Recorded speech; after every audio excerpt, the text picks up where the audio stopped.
خوێندکارانی بەشێندازیاری لە زانکۆی گەرمیان گرت بوونەوە و پزیشکانی گرێبەستی کەرکووکیش ماوەی 4 مانگە موچەیان وەرنەگرتووە و مانیان گرت. سڵاوتان لەبێت. هەروە باو بووە کە دەبیتە پزیشک جگەلەوەی خزمەتی باشی خەڵک دەکەی لە ڕۆی موچە و پارەشەوە ژیان مسۆگەرە و کەچی پزیشکانی نیشتەجێ خولاو لە کەرکووک کە بە گرێبەست دامەزراون 4 مانگە کەرتەفرسێکیان وەرنەگرتووە. ئێستا پزیشکانی گرێبەستی کەرکووک هاوشێوەی شارەکانی دیکەی عێراق بۆ ڕۆژی سێم بەردەوامن لە مانگرتن و نەخۆشخانەکانیان چۆڵ کردووە و داوامی تێدا ناکەن.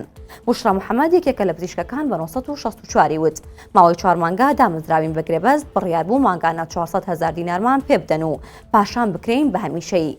بەڵام تاوەکو ئێستا هیچ بڕەموچەیەکمان پێ نەدراوە و ئەوانیش دەڵێن نەخۆشخانەکانی کەرکووک ئامێری پێوانەی فشاری خوێن و ئۆکسجین و دەرمانی تێدا نییە. پزیشکانی گرێبەست بەو حاڵەشەوە لە گیرفانی خۆیان دەیکڕن. ئەو پزیشکانە ڕایانگەیان کە بەردەوام دەبن لە مانگرتن و ناڕۆنە ناو نەخۆشخانەکان تاوەکو لایەنی پەیوەندیدار بە دەم داواکاریەکانیانەوە نەچێت. وەرزەکە بۆ خوێندکارانی کۆلێژی ئەندازیاری زانکۆی گەرمیان هەم وەرزێکی نەهات بوو هەم بە دەگمەن دەرچووەکانیان تێدا هەڵکەوتووە. ئەوان لەبەردەم زانکۆکەیان گربوونەوە و دەڵێن لە 150 خوێندکار 10 خوێندکاریان دەرچووە. موسا محەممەد خوێندکارێکی قۆناغی 4 بەشی ئەندازیاریەوە بە 964 وت لە قۆناغی 4دا 20 خوێندکارن هیچ کەسێکیان دەرنەچووە. هەمویان کەوتونە تا دەوری دوام. پێم سەیرە سمستەری یەکەم نەک هەر دەرچوو بووم بەڵکو سەعیم بە هاوڕێکانیشم دەکرد کەچی لە سمستەری دووەم کەسمان دەرنەچوین. سۆسفایەقیش خوێندکارێکی قۆناغی سێ و ئەو دەڵێت بەردەوام دەبین لە گربوونەوەکە تاوەڵامی داواکاریەکانمان دەدرێتەوە.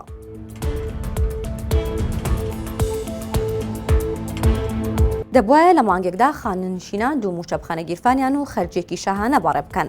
بەڵام تا ئێستا بەهۆی نەبوونی پارە لە بانکەکان بەشێکی خاننشینان نەیانتوانیوە موچەی مانگی 5 وەربگرن و ئەمەش گرفتی بۆ ئەوان دروست کردووە چونکە خاننشینان چینی ماندووی کۆمەڵگان دەستێک نییە بە دەرنەموچەکانیان کاسپیان بۆ بکات.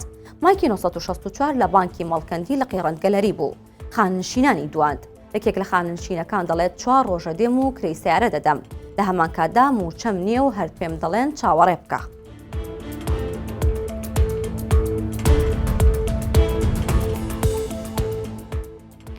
موژدەی خۆش بۆ ڕاوچەکانی ماسی ئەوەیە لە ناوەڕاستی ئەم مانگەوە تۆڕ و قولاپەکانیان ئامادە بکەن و قۆڵی لێ هەڵماڵنەوە بۆ ڕاوەماسی و قەدەخە هەڵدەگیرێت. بەپێی بڕیارێکی فەرمی لە ناوەڕاستی ئەم مانگە قەدەخەی ڕاوەماسی لە هەرێمی کوردستان کۆتایی دێت و ڕاوکردن دەست پێ دەکاتەوە بە چەند مەرجێکەوە. بێستون نەجمەدین باڕێوەبەری سامانی ماسی لە وەزارەتی کوشت و کاڵ ڕایگەیاند. بەپێی بڕیارەکە ماوەی قەدەخەکراوی ماسی لە کاتی خۆیدا کۆتایی پێدێت کە 15/6/2026 و لە ڕۆژی 16/6/2026 ڕاوکردن دەست پێ دەکاتەوە. دەژڵێت تاوەکو ئێستا هیچ بڕیارێک نییە بۆ درێژەکردنەوەی وادەی قەدەخەکردن. ڕاوکردن دەبێت تەنیا بەپێی یاسا و ڕێنمایەکانی کارپێکراو ئەنجام بدرێت. بەرجیشیان داناوە کە بەکارهێنانی ژەهر بۆمب و هەر شێوازێکی تری زیان بەخش بۆ ڕاوی ماسی قەدەغەیە و ئەو کەسانەی سەرپێچی لەو مەرجانە ئەنجام بدەن دەکەونە ژێر بەرپرسیاری یاساوە.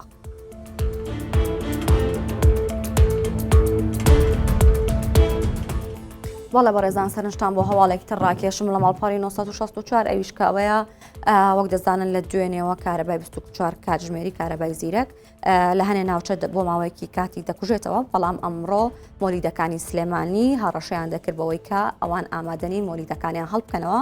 نوێنەری مۆلیدە ئەهلیەکان قسەی بۆ 964 کرد و باز لەوە دەکات کە ئەوان لە حکومەت تووڕن لەبەر ئەوەی کە خەڵک قەرزاری ئەوان نییە. بەڵام کاتێک کە کارەبا دەکوژێتەوە یەکسەر داوا دەکەن و دێنە سەر ئەمان دەیانەوە مۆلیدەکانیان بۆ هەڵبکەن ئەو جەخت لەوە دەکاتەوە هەتاوەکو حکومەت یاخود کارەبای 24 کاتژمێری نێت و گرێبەستی ساڵانە یاخود 6 مانگیان لەگەڵ نەکات ئەوان بە هیچ شێوەیەک مۆلیدەکانیان هەڵناکەن. هەواڵەکانم پێشکەشکردن هەر شاد.